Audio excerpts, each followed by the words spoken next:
Hi guys. Welcome back to MelaninMedia. My name's Leah. My name has been Rosie. And today we're going to be talking about the upcoming Michael Jackson movie. You mean that Michael Jackson BIPOC coming out in Yes, 2025? Oh, I can't wait. It's too far. How excited are you for this movie? I'm so excited. Little Rosie has been waiting for this day. Little Rosie has been dancing. Remember the Michael Jackson experience? Of course I do. I was dancing to that since I was in diapers. Not diapers. When did that game even come out? It came out in like 2010. The point is, I'm excited for it. Okay, now what was your favorite song to dance on that game? My favorite song, Ghost of Jealousies. Tell me, are you the ghost of jealousies? You know you have to hit the... What about yours? It was obviously Dirty Diana. Dirty Diana? Don't give me that look. Dirty Diana? Yeah, absolutely. Were you Michael or were you Diana? That's a very important question. I like to play Michael most of the time. Really? Yes. I've never met somebody who was playing the Michael before. I love playing both parts. Really? Okay, but tell me you were hitting that rock star. That little rock star solo gold piece. Yes. That honestly was the top tier. If you hit those points, you were basically done. Best believe I was hitting every gold move. Do you hear me? 5 stars.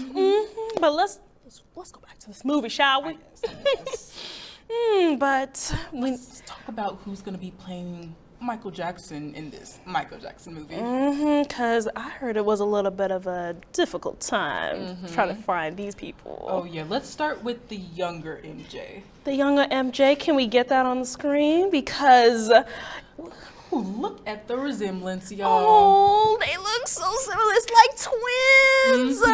But who is this young artist? Now, his name is Giuliano Valdi, and the director actually himself said that casting a role or a person for Michael Jackson, his younger version, was a little bit hard, way harder than the other cast members. Really? Oh, I mean, how can you find a little boy who can sing like Michael? Exactly. They don't make them like they used to. But just like, look at him. He has all his younger traits. Like, you look at the eyebrows, you look at the nose, and their smiles is so identical. You would, like, that's literally Michael Jackson born again. Now, I know he's about to bring it. Now, he better sing in them Jackson 5. Him in the little afro. Oh my goodness, I can't wait to see it. That's going to be exciting. But let's go over to the older Michael Jackson. The star of the show. Like I thought that young Michael was identical. This Michael is literally him. This is him though. Now let's talk about why this is though. Now why is this? Pictured to the left of the screen, his name is Jafar Jackson, MJ's actual nephew. His actual nephew? Them Jackson genes though. For real. Them Jackson genes though. Strong. Honestly, like that doesn't even have to be his son. That's his nephew. Right. They did really well with the casting on this one. Well, I can't wait to see it. Can you? I can't either. April 18th, 2025. Can't wait to see it. Now let's pan over to Douglas Jamal. Take it away, Douglas. Hello everyone, my name is Douglas Jamal, aka Dr. Love, and today I want to talk about love disconnects. You know, we just had Valentine's Day and a lot of people were, enjoying themselves with their couple, but I mean a lot of people are single, right? And a lot of people want to be like, what do I have to do to create a relationship that is long lasting like that? And honestly, you shouldn't ask somebody in a relationship because oftentimes they don't even know themselves. So today I'm going to talk about that. We're going to go with CTC. Communication, trust, and compromise. All of these 3 things are going to help you build a successful relationship with your partner, and hopefully you guys last after that, right? That's my job. So we're going to start with communication, and this kind of resolves around disputes. So let's say you guys get into an argument or something, and it's a little tense, right? Firstly, I want you to process how you're feeling. And this doesn't even have to be about relationships. This could be about friendships too. When we are highly emotional beings, highly emotionally intelligent, and when we feel something, we want to get it out there, right? So a big thing is that when you're feeling something, you want to start with statements that are, you want to start with I feel statements, right? So, oh, I feel this, or I feel that. That not only leads to understanding to your partner that, oh, they actually want to compromise. We're not even there yet, but they want to make a compromise, right? But that also lets yourself know that, okay, I care deeply for this person and I want to work it out, right? So I'm going to take a breath. I'm going to say, I feel this way, I feel that way, and you guys can have a conversation about it. You're going to learn to understand each other. We're not here to defeat each other, right? It's us against the problem. That's so, so, so key. I see a lot of people who say, oh, well, she did that, he did this, he did that. Who cares? I mean, we care, but I want what's best for you. I want you to, you're supposed to understand each other, right? That's a whole point of the process. Communication leads to so many different things in this life, and it's so big, and especially at our age, you know? And it doesn't even have to be like at our age, like elderly people, like communication, they know about that stuff already, but it's just so key and it's so prevalent in our today's society that you have to hit that in a relationship. We're gonna move on to trust. And what I wanna hit with this point is you need to be open to vulnerability, right? So when I say trust, I want you to, I don't want you to, you just have to be. You have to be honest. You have to be present. You have to ask questions, right? Because trust leads to reassurance. When you are when you're truthfully honest to your partner, that lets you be vulnerable with them, right?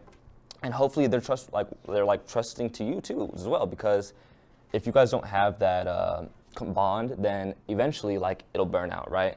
Because nobody likes liars, right? And we don't want to be a liar. We're not in a relationship to be liars, are we, right?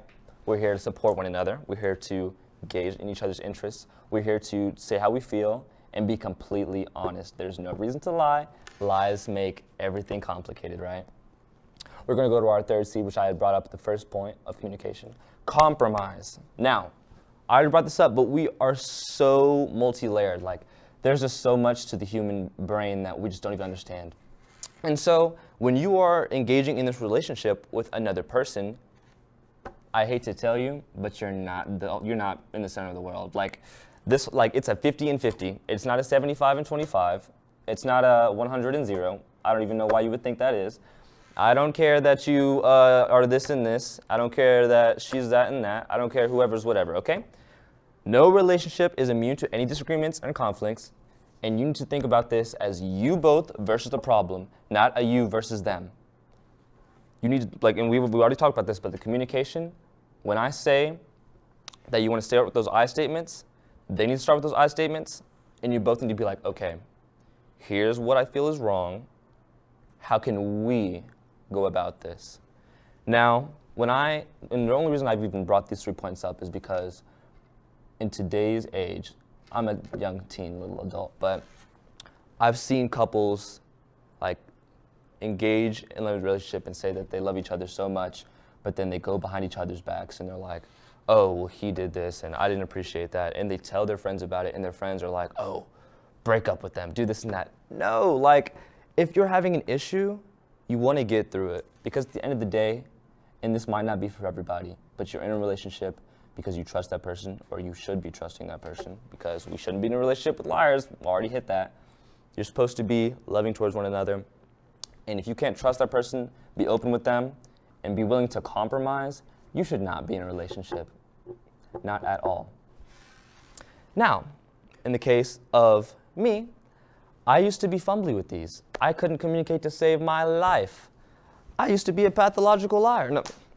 And compromise, one thing about me is I'm gonna play it selfish. But then I grew up and I realized, I kind of want people to like me. So I learned these 3 steps. I said, wow, CTC, I don't know who came up with that, but they're really genius. It was me. I came up with that. Now, to summarize, communication. We want to process how we're feeling. We want to learn to understand each other and not defeat one another, right? We want to start with those I statements. Trust. We want to be vulnerable. Be honest. Be present. Ask some questions. Please ask some questions. Stop assuming. Men, please stop assuming. Ladies, I'm talking to y'all too. I'm talking to everybody. Stop assuming. I hate that. Compromise. No relationship. We are always going to get into some beef. Let's figure it out together. Let's work towards work towards a solution, not the problem. And also, at the end of the day, remember that you're supposed to be learning about one another, right? So please, please, please, please, please, please, please, please, do not give up on one another. That's going to be all from me, Douglas Jamal, a.k.a. The Love Doctor. We're going to go to a break, and then after that, we're going to go to AFCON with my best friend, Leslie. From adversity, we rose. We made history and became pioneers, voyagers, champions, Jayhawks. And when our chant rises, haunting and hallowed, Jayhawks are telling the world what's near. Victory. What's up, everybody? I'm Leslie. And I'm Van Rosie. Yes, I'm back. So today we're gonna be talking about AFCON. AFCON. And AFCON. Tell them what it is. So for people who don't know what AFCON is, AFCON stands for African Cup of Nations. And what African Cup of Nations is basically the FIFA World Cup just for the continent of Africa, though. We playing soccer. Soccer time. But we gonna talk about a brief recap of the final event, which we had the honor of watching at the African Caribbean Student Association watch party, which they always throw a good watch party. They always have a good time. So if you're interested in watching some next time, go and check out the ACSA. For sure, it was a time. We had pizza. It was great vibes. Everybody was in their jerseys. Everybody was showing out. So it was cool. It was And follow them on Instagram too, because you know they got some more events coming up. Yes, man, they do. Okay, They do. but Let's get into it. It's about to get heated. I already just gonna get heated. I'm already gonna sit over here. So first off, we gonna tell y'all who we was rooting for. I'm gonna let you go ahead. I was rooting for Nigeria. I was rooting for Nigeria only because I'm Congolese and Ivory Coast beat us in the quarterfinals. So I needed Nigeria to win.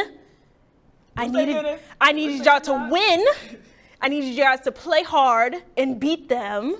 But who were you rooting for? So I am originally Ivorian and Togolese. So I was going for my home country. Ivory Coast runs through my body, so I had to. There was no other choice. This was a game. Plus, This was a game. I have to tell y'all, there was no way that if it's gonna be Nigeria versus Ivory Coast and AFCON is being held in Ivory Coast, there is no way that they were gonna lose that game. They were a little disadvantaged. I don't want to hear it. Okay, cool. No, but I will say throughout the whole tournament, it was a little hard to watch because Ivory Coast loves to wait until the last minute to really kick into gear. And the one thing about Nigeria, they're very boastful at the very beginning. They love to, they're very, comment they say? What's the word? Arrogant. And they like, strong. No, because the thing is they were showing off at the very beginning because when they scored their first point, that was, honestly, I was amazed. Like, that was like, it was a little hip into the goal. I was like, okay, they did their little thing with that. I was watching, I was like, they did their little thing. And usually, you don't get a lot of points. So when we saw that, I thought they weren't going to come back from that. They just need to keep a tight defense and just, and their goalie was really good too. So I was like, I had high hopes because they had a good goalie, they had a good team. I don't know what happened. What we do in Nigeria? Come on, what we do? What happening? No, but I will say, throughout the game, I feel like we dominated, but the problem was in the first half we were not getting shots in. We were shooting, but the goal is like right here, and it was going for like I don't even know. It was like left, right, up. It was going everywhere but center. But I do have to give the Ivory Coast points. You guys were making the most efforts. You guys were actually going towards it. You guys were actually making the initiative. So I have to give y'all that. I'm super proud of my family. Everybody's pretty my family. Let's be for real. But I don't know, the vibes at the watch party was just amazing. Everybody was rooting for Nigeria, y'all. I was the only one rooting for Ivory Coast until we scored, and then that's when everybody was like, okay, we can give it to you. But yeah, everybody had their Nigerian flags, their Nigerian jerseys, and really, if you want to pan to Rosie real quick, because there's a picture of somebody shooting on the Ivory Coast team, and she was stunned, and I was happy. Stop! You were stunned. No, I wasn't. Like, Do not fan to that, because that wasn't me. Yes, it was. That wasn't me. That was an illusion. No, it's not an illusion. But let's talk about how many points did you guys get again? 2. 2? That's crazy. Nah, I think that's the truth story. That's crazy. I mean, did that really count though? Because I think, did. here's the thing. You guys were in the Ivory Coast, therefore the referees were in the Ivory Coast, and that means you guys have the ref on y'all side. Now, I'm just saying, I think there's a little foul play in this. There is not. I think there's foul play. The foul play, the fact that Ivory Coast is better. And came out and showed up. No, That's all that. I don't think so. I think we're gonna have to rerun that back. But let's Nigeria, be real. rerun it We played back. better. It took us a while to really kick into it, but I'm really proud of us. Yeah, So- you guys did okay. I got I get it. it. Nigeria has Afro beats, and Ivory Coast has Afcon. I mean, what can we say? I suppose. And the food too. So You guys got you. That's not- that's a whole other- I don't think you want to go there. I don't think you want to go there. I do want to go there though. What you guys got for food? I check in. Fufu. Poisson. You call fufu yours? Yes. Fufu is a The nat. way we make it, Fufu is an that's international thing. You can't I claim don't it. think You y'all want me to do cannot it. claim Yes, fufu. we can. No, you It's can't. the love that's getting made, the elbows getting put in. The You love don't getting throw put no in. elbows like Uncle Lee's can throw some elbows. I'm saying. You can't. That is the one thing I will never let you slide. Like, you can't claim fufu. You know what? I think I gotta make you some, and then we can really, if we just do Okay, we can see who has I the got better you. one. I got you. We can see that. We can test that out. I got you. Wait, do you use cocoyam or do you use cassava? Plantain. Oh, There you go. Y'all hear that? Oh, There you go. plantain. There you go. cassava, It's like, I mean, cocoyam, cassava's good, cocoyam. but the plantain, it's just sweeter. Uh, Especially with a why specific sauce. But it's not like sugar sweet. It's like. Ah. Okay, what else you guys got? What else? I don't think you want to get into that right Nah. I'll be ready for that. I mean, just say you got nothing. We understand. Anyway, that's gonna be all for AFCON. I'm gonna hand it over to Jacob so he can talk about college football. Take it away. Today on MelaninMedia Sports Edition, we'll be taking a preview into the 2024 college football season. We're going to be taking a look at the top 5 teams this upcoming fall that have the best chance of making the college football playoffs and winning the championship. At number 5, we have the Alabama Crimson Tide. Last year, they finished the year with a 12-2 record and an SEC championship title, losing to Michigan in the Rose Bowl. The main reason Alabama is ranked here is because of their reputation. They have lost the best coach of all time in Nick Saban, who has consistently recruited at a high level and has brought 7 national championships to Alabama. Alabama is also losing some key players in Dallas Turner, Kool-Aid McKinstry, and J.C. Lantern, who are all likely to go in the first round of the NFL draft.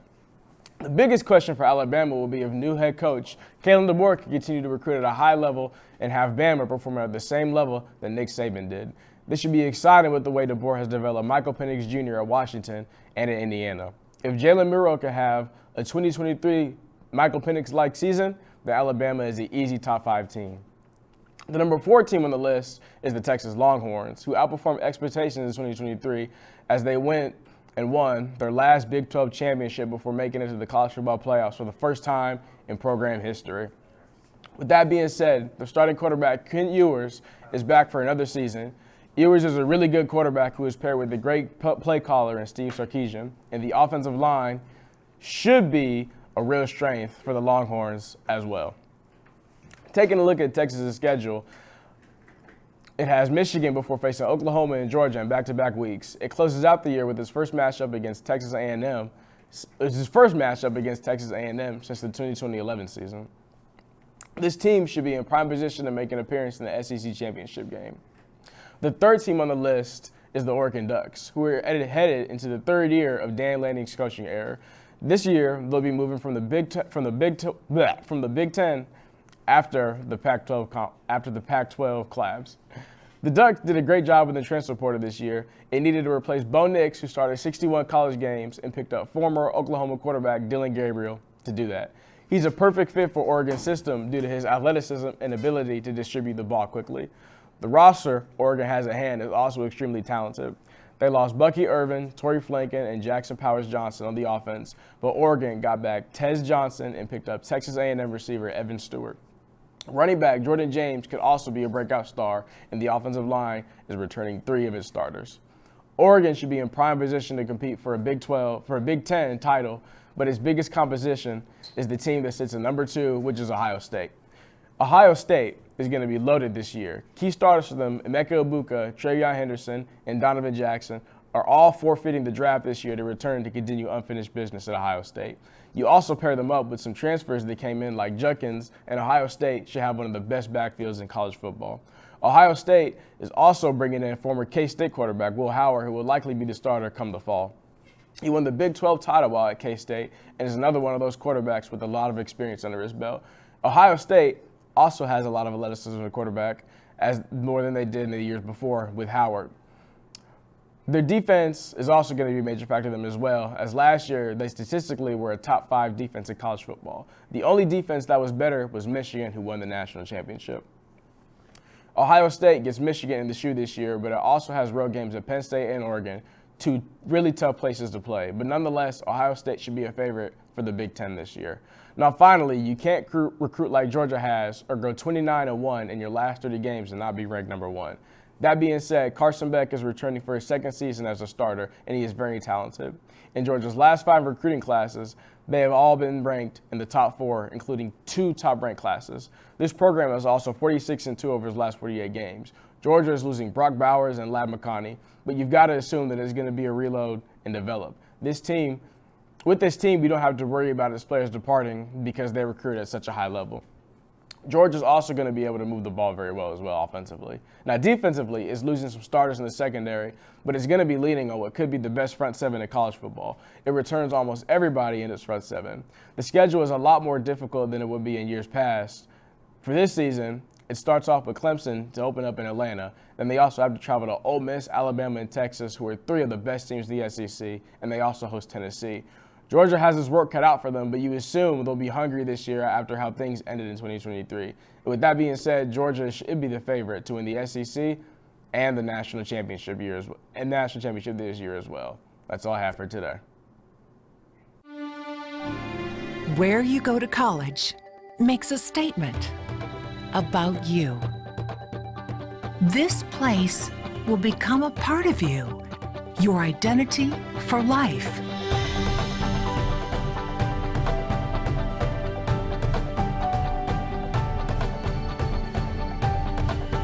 The University of Kansas, a great place to be you.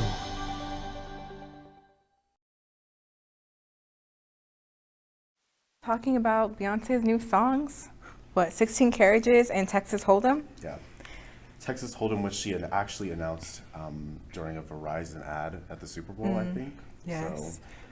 So, yeah. A week has passed, so what are your thoughts on both of the songs? Honestly, I'm disappointed in Beyonce. You're disappointed in She needs to go Beyonce? back to her roots. I think she's doing too much, honestly. You can really tell she wants to be unique. As with her Renaissance era, you just see she wants something for the clicks, the people. I strongly disagree as a huge Beyonce fan. I think that she was just trying to show her versatility. I mean, the jump from Renaissance, which is like this electronic pop album, to country music, which totally on opposite sides of the spectrum. I think it just shows how versatile she can be. Yeah, we need to limit that versatility, I think. Really? Beyonce, she's famous for a reason, I feel like she should stick to what she's good at, seriously. But I mean, if you look back in her discography, you see she goes from R&B to pop to sometimes rap and just a bunch of other things. I feel like country, that's a big step that people are not going to get along with. It's a huge step. And we're already seeing it, seriously. Social media, did you actually see that thing? And I actually think this is racially motivated, mind you, but there was a country radio station and someone emailed them. They were like, you need to start playing Beyonce. And they were like, oh no, we only play country musicians. And they were like, oh, that's not. That's odd because if you look up, the songs are both marked as country, so I feel like it should be fine for them to play Beyonce. Yeah. But I don't know. So let's get into the music, actually. Texas Hold'em, what were your thoughts? I like Texas Hold'em. I was listening to it earlier, actually, and I was just like, wow. Yeah. Could you could you imagine yourself, getting in a hoedown for this? What do they Honestly, call yeah, it makes me want to dance. Makes me move my little feet. I agree. I live for it a little, but not a lot. Not enough to add to my playlist, but it's definitely enough, something sweet for the kids, There's something to play in the background while you're driving or whatever. Yeah. But I don't really think it's something to really, the cows come home over or whatever. I'm not a huge country fan. Yeah, me neither. So it's hard to get behind country music, but I am a huge Beyonce fan, and I feel like the Beehive is going to stand behind her regardless of what she drops. And I feel like that's a big problem with stan culture. If I'm being honest, I feel like if you don't like something that an artist makes, you should just not listen to it just because that's who they are. Oh, for sure. But I definitely really loved 16 Carriages. That's been on repeat. I feel like that was a way better song. It was really emotional, like some of the lyrics were just like, oh my God, Yeah. I feel like 16 Carriages, it's just different. You didn't like 16 Carriages? I liked it, but I feel like it wasn't as good as Texas Hold'em. Not to compare the queens, but I feel like Texas Hold'em was a lot better than, it just had like that actual country feel that you would hear in like a lot of other country songs. Something that I didn't really understand about 16 Carriages, I don't think Beyonce can relate to those lyrics. Like, in one of the lyrics that Beyonce says, $16, working all day, ain't got time to waste, I got art to make. Since when has Beyonce made $16 a day? She's a multi-millionaire, making how much money, more money we'll ever see in our lives. And always has been, was literally born into it. Like born into it. What are you talking about, $16 a day? I don't know. I don't think that's I don't think she's ever had to experience that, no. Yeah, but I like the beat. I like the beat. I like the song. I really like what she's going with, Yeah.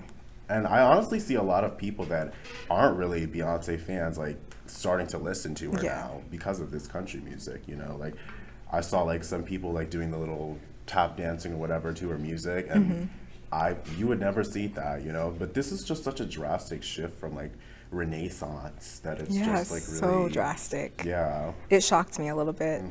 Do you think she's going to release a country album? Because that's what everyone's saying. I think for sure. You think so? I feel like it's a little too soon. Beyonce doesn't drop like that. Yeah. But the mic didn't pick that up. But yeah, I don't know. Beyonce, she's really been feeding us recently. She really has. Some of the meals have been subpar, won't lie. I agree. Some of the songs on Renaissance, it's just like, what is this I'm listening to? But, Renaissance was my top listened to album of the year. Really? Yes. Oh, wow. Yeah, loved Renaissance, but there are a couple skips, I will agree. Yeah. You have to be willing to like step outside of the fan base and be like, yeah, this isn't that good. Yeah, for sure. I think a lot of people struggle with that. Yeah. So, I think that's up all from next, us. up next we have Slice of Insight. So, enjoy. Hello. Oh, this is awkward. This is awkward. Anywho, everyone, and welcome back to MelaninMedia's Slice of Insight, where we will be leaving you with food for thought from Black history. And I'm Viviana. And I'm Kelsey. Did you know that Dr. Chester Pierce was a senior advisor in the making of Sesame Street? After Dr. King's assassination, Pierce created a group called the Black Psychiatrists of America. This group formed to challenge racism and acknowledge that it is a foundational issue. Pierce, having a background in early childhood education, was most concerned with how the TV industry would infect the youth. He became closely involved in a new show that would cater to preschoolers. He took advantage of this medium to send messages that would counteract with racist messages prevalent in other current media. This show became known as Sesame Street. I'm sorry, I just had to. That's crazy. And aired in 1969. It was not only the most imaginative educational show for preschoolers, it had the most racially diverse cast that public television had ever seen. helping to achieve the goal of fostering a strong sense of self-respect, inclusion in a multicultural world. So I guess you could say he really did step up the entertainment industry, huh? Oh, most definitely. Well, speaking of the entertainment industry, Ellen Hawley was the first Black woman on a daytime soap opera with her role in One Life to Live. Hawley began acting in stage roles during the 1950s. She landed her first TV show in the 1957 called The Big Story. Before her role as Carla in ABC's One Life to Live, she was hand-chosen after the show's producer read an opinion piece titled, How Black Do You Have to Be? This piece spoke on the struggles of receiving roles as a light-skinned Black woman. Hawley's role in One Life to Live expanded the opportunities for other Black actors to be cast in soap operas. Aside from television, Hawley scored a leading role in Broadway. What? Oh, wow. And she also went on to work with director Spike Lee in his 1988 film School Days. School Days? Oh my gosh. I love that show. That movie. Dr. Charles Henry Turner, was the first to advocate for animal intelligence and the first to graduate with a PhD in zoology. Born in Cincinnati, in 1977. He was encouraged from a young age, learn and stayed curious. After receiving multiple degrees, Turner pioneered research and discovery in how animals learn and operate. In one of his most influential experiments, he became the first to learn that social insects can change their behavior after recognizing changes in social patterns. He also discovered that honeybees are able to see in color and recognize patterns. At the end of his career, he returned from teaching at summer school, high school in St. Louis, Missouri. STL, baby! Sylvia Robinson created the first successful independent hip-hop record label. After a successful career as a musician, she shifted her focus to the business side of music. She became the first to produce a successful hip-hop record in 1979, Rapper's Delight, by artist the Sugar Hill Gang. They later created a full-length album with Robinson. After her achievements with the Sugar Hill Gang, Robinson grew her label to include noteworthy hip-hop acts such as Grandmaster's Flash and the Furious Five, and many more. Aside from her advancements in the hip-hop community, she was also part of philanthropic groups in her community. At the end of her time in the industry, she passed her business to her 3 sons. Yes, Sylvia, carry on that tradition. Well, that's all for this episode of Melanin Media. Thank you for tuning in, and we'll see you again next Thursday. Make sure to follow us on Instagram at MelaninMediaKU to keep up with us and find more content for the show. Have a great weekend, Jayhawks.